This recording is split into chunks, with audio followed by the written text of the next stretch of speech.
Alhamdulillah, nahmaduhu wa nasta'inu wa nastaghfiruh wa na'udzu billahi min shururi anfusina wa min sayyiati a'malina. May yahdihillahu fala mudilla lahu wa may yudlil fala hadiya lahu. Asyhadu an la ilaha illallah wahdahu la syarika lahu wa asyhadu anna Muhammadan abduhu wa rasuluhu la nabiyya ba'dahu. Allahumma salli ala Muhammad wa ala alihi wa sahbihi ajma'in. Amma ba'd, fa ya ibadallah, ittaqullah kama amarna fi kitabihil karim. A'udzu billahi samil alim minasy syaithanir rajim. Bismillahirrahmanirrahim. Ya ayyuhalladzina amanu taqullaha haqqa tuqatih wa la tamutunna illa wa antum muslimun. Hadirin jamaah salat Jumat rahimakumullah. Seringkali di dalam masyarakat istilah jahiliyah diartikan dengan kebodohan. Di dalam Al-Quran kita perhatikan bahwa penggunaan istilah jahiliyah itu lebih pada konteks yang berkaitan dengan soal watak, bukan soal ilmu pengetahuan, bukan soal periode, bukan soal masa. Tapi jahiliyah itu adalah dibicarakan dalam Al-Quran dalam konteks watak kesombongan.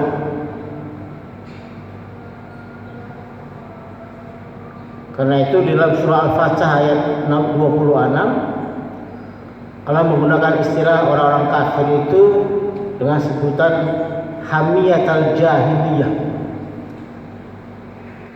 kebanggaan menjadi orang-orang yang jahil, atau kebanggaan, kesombongan jahiliyah. Kesombongan jahiliyah itu menghasilkan satu watak yang disebut dengan ignorance, ketidakpedulian dengan kebenaran.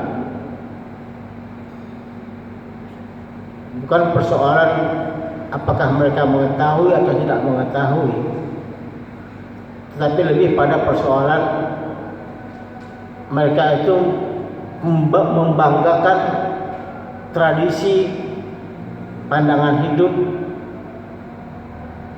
watak yang mereka miliki, sehingga kemudian Al-Quran menyebutkan lawan dari jahiliyah itu adalah sakinah, ketenangan. Ketika orang-orang kafir itu memiliki hamiyatul jahiliyah, maka Rasul dan orang-orang yang beriman diberi Allah anugerah sakinah, ketenangan menghadapi mereka. Tidak gerasa gerusu, tidak emosi.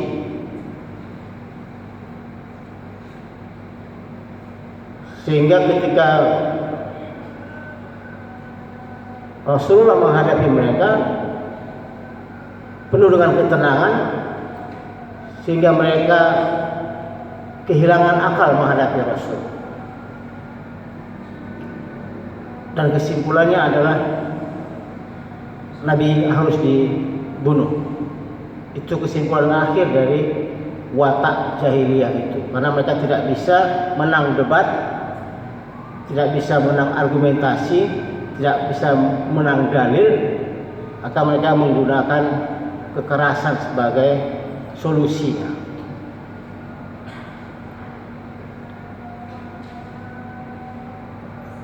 Salah satu hal yang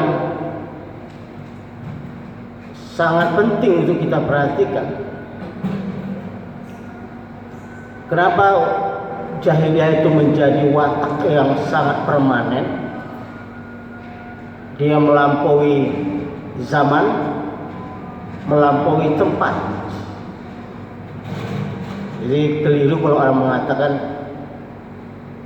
telah pindah dari periode jahiliyah ke periode yang lain. Jahiliyah itu bukan bicara tentang periode, tapi jahiliyah itu adalah bicara tentang karakter, watak. Maka kemudian Syekh Muhammad Qutb menyebutnya dengan istilah jahiliyah modern untuk menggambarkan bagaimana eksistensi orang-orang jahiliyah itu akan terus ada sampai masa modern dan masa postmodernisme dan seterusnya. Salah satu hal yang menjadi ciri khas watak yang sampai sekarang itu masih abadi adalah persoalan percaya kepada neraka. Itu sebenarnya kalau Anda membaca Al-Quran secara keseluruhan atau secara khusus juz amma, Al-Quran bicara tentang neraka itu berulang-ulang. Terutama nanti kalau orang sering membaca Yasin, nah di dalam Yasin itu ada bicara panjang lebar tentang neraka. Ada 108 kali Al-Quran bicara tentang neraka. Dan orang-orang jahiliyah itu ciri khasnya adalah orang yang tidak mau percaya dengan neraka. Mereka susah untuk mencerna ada neraka.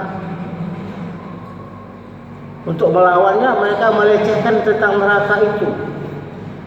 Cara melecehkannya banyak sekali. Dan itu terjadi sekarang, perhatikan. Hampir semua kita melecehkan tentang dahsyatnya neraka. Ada yang bilang di neraka sekarang sudah dipasang AC, jadi nggak perlu takut lagi. Ada yang sudah memesan tempat di neraka, macam-macam. Dan kita secara tidak sadar hampir semua elemen, termasuk para ustadz, para mubaligh, sungkan untuk bicara tentang neraka. Bagaimana neraka akan menguliti tubuh kita, merontokkan daging dan kulit kita, mengupas kulit kepala kita. Gambaran Al-Quran tentang neraka itu sangat mengerikan. Dan itulah yang tidak disukai oleh orang-orang jahiliyah. Mereka kenal dengan Allah. Walain sa'altahu man khalaqas samawati wal ardh la yaqulanna Allah. Kalau engkau tanya kepada mereka, siapa yang menciptakan langit dan bumi? Dengan menantangnya mereka berkata, ya Allah lah. Mereka kenal dengan Nabi Muhammad, kenal sejak kecil karena beliau lahir di situ. 40 tahun mereka kenal itu. Nabi Muhammad sebagai orang yang terpercaya. Mereka sendiri yang memberi gelarnya. Dari aspek itu, orang jahiliyah masih lebih baik dari kita. Orang jahiliyah itu sejahiliyahnya mereka sangat hormat dengan orang jujur, memberikan tugas kepada orang yang jujur. Jahiliyah modern ini lebih parah lagi. Orang jujur dicampakkan, dibuang, disingkirkan, dikucilkan, tidak diberi tugas karena dianggap tidak bisa diajak kerja sama, membuat kemungkaran. Itu parahnya kita. Jadi jangan terlalu bangga dengan kejahilian kita. Sama ternyata jahiliyah modern dengan jahiliyah dulu itu sama-sama bangga. Kalau tidak ada duit mana bisa Anda berkuasa? Kalau tidak ada duit mana bisa Anda jadi pejabat? Kalau jujur ya terbujur. Kalau jujur ya miskin. Oh, itu kalimat-kalimat jahiliyah. Lebih parah dari orang jahiliyah, karena orang jahiliyah itu menghormati Rasulullah. Sebelum dia jadi Rasul, dia Nabi. Tapi orang itu tidak tahu dia Nabi, tapi dia tahu itu orang jujur yang harus dihormati. Mereka bicara tentang Muhammad kepada anak-anaknya, kalian tiru itu Muhammad, anak muda yang sukses, anak yatim tapi sukses, kaya raya, punya istri hebat sebelum jadi rasul. Itu orang jahiliyah, masih menghormati orang jujur. Al-Amin. Jadi jangan bayangkan gelar Al-Amin itu, kita kalau bicara gelar Al-Amin kita bilang oh Nabi Muhammad itu diberi gelar Al-Amin, tapi kita lupa siapa yang memberi gelar Al-Amin. Yang memberi dia gelar Al-Amin adalah orang-orang jahiliyah. Bangga mereka dengan punya seorang Quraisy yang jujur, terkenal kejujuran luar biasa, sehingga mereka beri gelar itu Al-Amin. Para ustadz mengamin-aminkan aja. Mereka lupa yang memberi gelar Al-Amin itu adalah orang jahiliyah, termasuk Abu Lahab. Semua memberi gelar Al-Amin dan memberikan cerita kepada anak-anak itu contohlah itu Muhammad. Tapi ketika Nabi Muhammad ceramah kepada mereka setelah menjadi rasul tentang adanya neraka, di situ mereka berbalik gagap. Pertanyaannya nampak bodohnya. Aiza kunna turaban fa inna la fi khalqin jadid. Kalau kami sudah jadi tanah, apa bisa kami dibalikkan lagi? Kelihatannya orang pikir itu argumentasi yang bagus, tapi itu pertanyaan paling bodoh di dunia. Wong dulu kamu tuh gak ada apa-apanya jadi manusia, apalagi setelah ada kemudian dimasukkan ke dalam tanah membangkitkannya. Itu hanya persoalan kecil. Kenapa mereka tidak suka dengan ceramah tentang, kalau ceramah tentang Allah mereka sudah kenal dengan Allah. Ceramah tentang Nabi Muhammad sebagai seorang rasul, mungkin mereka akan mengaku memang ente orang jujur. Dan ketika Nabi Muhammad ceramah tentang neraka, mereka keberatan. Dengan gambaran yang mengerikan itu, mereka tidak suka dengan ceramah tentang neraka. Dan itu terjadi sekarang apa tidak? Well, terjadi. Perhatikan, tidak ada lagi ustaz yang ceramah tentang neraka. Karena ustaz sekarang milih, mereka tidak sadar, mereka suka menyembunyikan ayat Tuhan. Kalau ceramah di sini jangan pakai ayat ini. Kalau ceramah di sini jangan pakai ayat ini. Ada, mereka bikin kode etiknya supaya mereka populer. Kalau semua ustaz kayak begitu, maka yang terjadi adalah penyembunyian ayat Tuhan. Itu yang Allah tidak suka kepada para penceramah, kepada para ulama Yahudi, terutama ulama Nasrani juga begitu wataknya. Mereka tidak mau menyampaikan ayat-ayat Tuhan yang membuat jemaahnya tidak nyaman, tidak enak.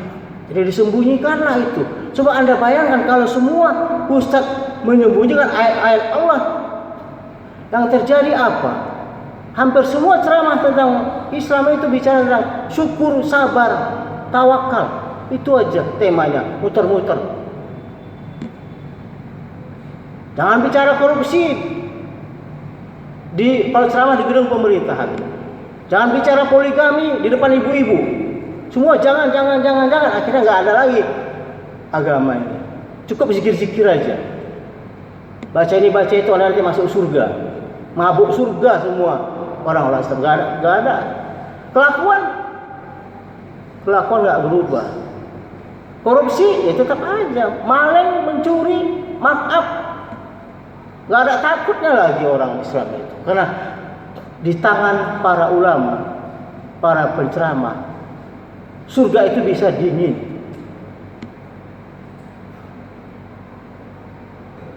Nggak ada lagi orang takut dengan neraka. Karena bisa dengan taubat orang bisa dapat surga. Dosa bisa dihapuskan, bisa. Pahala bisa ditambah, bisa ditambah. Itulah ceramah yang laku. Makanya jangan heran kalau penghuni penjara itu orang yang sudah pulang haji. Karena naik hajinya juga mungkin biaya entah dari mana. umrohnya juga entah dari mana.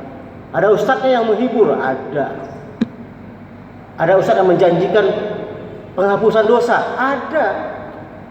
Nah, kalau doa itu berapa kilometer lama panjangnya, dibawa oleh para pejabat itu untuk mendoakan mereka. Makanya Indonesia tidak pernah keluar dari kemungkaran itu. Amal ma'ruf nahi mungkar tidak jalan. Kenapa? Kejahatan luar biasa. Minta ampun. Islam tidak berdaya di negeri ini. Karena Islam tidak diberdayakan. Bahkan oleh para penceramahnya sendiri, Islam itu dibuat seperti air untuk menyiram hal-hal yang memanaskan, yang membuat orang menjadi nyaman dalam berbuat dosa, nyaman dalam berbuat kemungkaran, nyaman dalam berbuat maksiat. Yang puncaknya orang bilang, orang Indonesia tidak ada lagi takutnya sama Tuhan, karena mereka bilang Tuhan Maha Pengasih, Maha Penyayang. Seberapapun dosa Anda, nanti Allah akan ampunkan. Apalagi kalau ada dekat dengan ustadz dan kiai, mereka nanti akan mendoakan. Itulah situasi kita sekarang. Ketidakadilan di mana-mana, kemungkaran di mana-mana, pembukuan tak jelas, orang kaya minta ampun kayanya, yang miskin juga setengah mati miskinnya, dan tidak ada yang peduli. Who cares? Tidak ada yang peduli. Semuanya ignorance. Apalagi kalau dia sudah banyak uang, sudah hidup senang, gaji besar tiap bulan, dia nggak pernah bersikap kritis. Karena orang sudah jahiliyah semua, sudah tenang dengan posisi masing-masing. Kalau kau miskin, dia cuma bilang salah sendiri kenapa miskin. Itu watak kapitalis yang sangat brengsek, yang selalu merasa nyaman dengan kehidupannya dan tidak peduli dengan persoalan berskala nasional, global, dan sebagainya. Itu kunci dari kata jahiliyah dalam Al-Quran, yang disebut dalam Al-Quran surah Al-Fatah ayat 26, hamiyatal jahiliyah, kebanggaan, kesombongan jahiliyah, yang membuat dunia ini semakin lama semakin panas bagi orang-orang yang tidak bernafas. Khutbah kita kali ini Pak Cabiru ya